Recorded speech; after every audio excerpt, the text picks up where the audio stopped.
Assalamualaikum warahmatullahi wabarakatuh. Saya Elvi Sukro Khairunisa dengan NIM 12011322271. Pada video ini saya akan menjelaskan tentang geomorfologi regional Kabupaten Pelalawan. Baiklah, yang pertama, wilayah administrasi. Kabupaten Pelalawan terletak di pesisir pantai timur Pulau Sumatera yang secara astronomis berada pada posisi antara 1,25 lintang utara sampai 0,20 lintang selatan dan antara 100,42 bujur timur sampai 328 bujur timur. Luas wilayah Kabupaten Pelalawan kurang lebih 13.924 km persegi, terdiri dari daratan seluas 12.821 km persegi dan perairan seluas 1.103 km persegi. Dengan batas-batas wilayah adalah sebelah utara Kabupaten Siak dan perairan Kabupaten Kepulauan Meranti Provinsi Riau, sebelah timur perairan Kabupaten Karimun Provinsi Kepulauan Riau, sebelah selatan Kabupaten Indragiri Hilir, Kabupaten Indragiri Hulu, dan Kabupaten Kuantan Sengingi Provinsi Riau, sebelah barat Kabupaten Kampar dan Kota Pekanbaru Provinsi Riau. Lalu selanjutnya kondisi iklim. Temperatur udara rata-rata Kabupaten Pelalawan berkisar antara 24,5 sampai 29,4 derajat Celcius. Iklim di Kabupaten Pelalawan dipengaruhi oleh angin musim. Bulan November sampai Maret pada umumnya angin bertiup dari arah utara dan timur laut. Pada bulan April sampai Oktober angin berbalik arah, yaitu bertiup mulai dari selatan barat daya, selatan sampai tenggara. Kecepatan angin rata-rata berkisar 5 knot. Lalu selanjutnya jenis tanah. Jenis tanah menurut Soil Survey Staff 1998 di wilayah Kabupaten Pelalawan, yaitu yang pertama, histosol adalah tanah yang kaya bahan organik, terdiri atas bahan saprik atau matang, hemik atau tengahan, dan fibrik atau mentah, tergantung tingkat dekomposisinya. Tanah ini umumnya terdapat di daerah rawa dan lebih dikenal sebagai tanah gambut. Yang kedua, entisol adalah tanah yang tidak mempunyai horizon kambik, argilik kandik, dan atau matrik. Di dalam kedalaman 100 cm dari permukaan tanah mineral, entisol tergolong tanah yang masih sangat muda, terdapat di dataran aluvial, pantai, lereng volkan aktif misalnya gunung berapi, dan lereng curam yang mengalami erosi berat. Bahan tanah yang relatif tua dan bersifat resisten terhadap pelepukan juga tergolong dalam entisol, di antaranya pasir kuarsa dan mineral lainnya yang resisten. Lalu yang ketiga, incertisol adalah tanah yang mempunyai horizon kambik yang batas atasnya di dalam 1 cm dan batas bawahnya pada kedalaman 25 cm atau lebih dari permukaan tanah mineral, atau tidak terdapat bahan sulfidik di dalam 50 cm dari permukaan tanah mineral. Tanah ini tergolong masih muda, sifat tanahnya bervariasi tergantung pada bahan induknya, di antaranya tekstur lebih halus daripada pasir halus berlempung, sangat masam sampai netral, tergantung sifat bahan asal dan keadaan lingkungannya. Banyak data menunjukkan penampangan tanahnya dangkal dan berbatu, terutama di pegunungan atau perbukitan lereng curam. Yang keempat, multisol adalah tanah yang mempunyai horizon argilik atau kandik dan memiliki kejenuhan basa kurang dari 35% pada kedalaman 125 cm atau lebih di bawah batas atas horizon argilik atau kandik. Tanah ini telah mengalami pelapukan lanjut dan terjadi translokasi liat pada bahan induk yang umumnya terdiri dari bahan kaya aluminium silika dengan iklim basah. Sifat utamanya mencerminkan kondisi telah mengalami pencucian intensif, diantaranya miskin unsur hara N, P, dan K, sangat masam sampai masam, miskin bahan organik, lapisan bawah K, aluminium atau La, dan pekat terhadap erosi, biasanya digunakan untuk tanaman keras. Lalu yang kelima, oksisol adalah tanah yang mempunyai horizon oksik dengan batas atas di dalam 150 cm dari permukaan tanah mineral dan tidak terdapat horizon kandik yang memiliki batas atas di antara kedalaman tersebut, atau mengandung liat sebesar 40% atau lebih berdasarkan berat dalam fraksi tanah halus, dan horizon kandik yang memiliki sifat-sifat mineral dapat lapuk seperti horizon oksik dan batas atasnya di dalam 100 cm dari permukaan tanah mineral.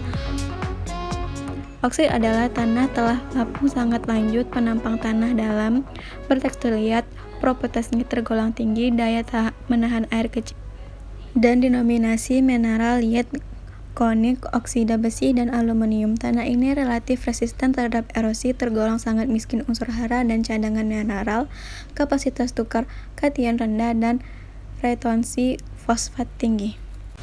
Selanjutnya, kondisi topografi wilayah-wilayah yang berada pada ketinggian lokasi antara 0 sampai 10 meter di atas permukaan laut, seluas kurang lebih 826.583 hektar atau sekitar 69,6% dari seluruh luas wilayah Kabupaten Pelalawan, meliputi sebagian besar wilayah Kecamatan Teluk Meranti dan Kuala Kampar yang berada pada hamparan daerah aliran Sungai Kampar dan muara Sungai Kampar. Sebagian wilayah lainnya tersebar di Kecamatan Langgam, Pangkalan Kerinci, Pangkalan Kuras, Ukui, Pelalawan, Bunut, dan Kerumutan. Wilayah dataran rendah ini sebagian besar ditutupi oleh vegetasi hutan dan tanah gambut yang berawa-rawa. Di Kecamatan Teluk Meranti terdapat rawa yang cukup luas, yaitu Rawa Sebelung, Rawa Kutub, dan Rawa Serkap yang selalu tergenang air. Dataran rendah di Teluk Meranti dan Kuala Kampar umumnya dipengaruhi oleh pasang surut Sungai Kampar, merupakan daerah bertanah gambut dan rawa-rawa serta sewaktu-waktu tergenang banjir. Secara fisik, sebagian besar wilayah ini merupakan daerah konservasi dengan karakteristik tanah pada bagian tertentu bersifat asam dan merupakan tanah organik. Air tanahnya payau, berasa agak asin, kelembapan, dan temperatur udara agak tinggi.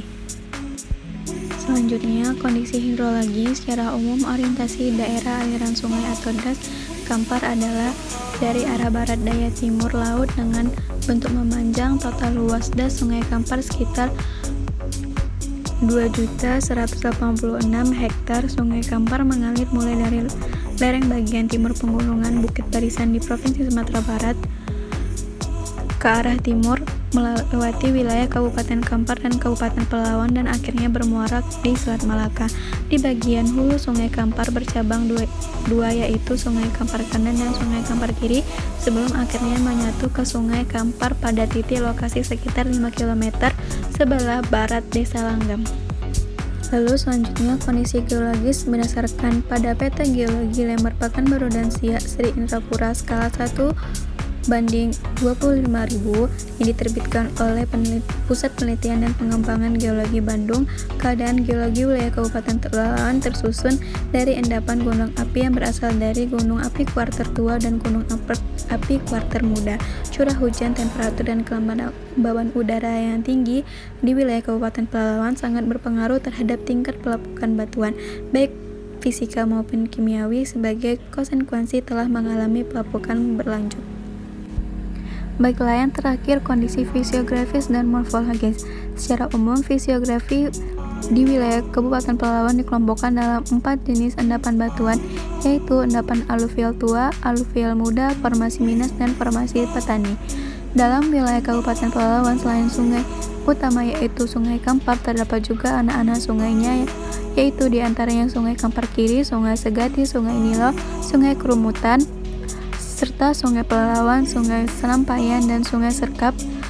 Sejalan dengan pola umum topografi tersebut, keberadaan Sungai Kampar dan anak-anak sungainya dapat diidentifikasi adanya fisiografi wilayah atau bentuk lahan atau landform yang terdiri atas yang pertama dataran aluvial yang terdapat di tepi sungai-sungai tersebut dengan kemiringan 0 sampai 2% semakin ke hilir semakin dipengaruhi oleh pasang surut dan ada yang berbentuk rawa lebak.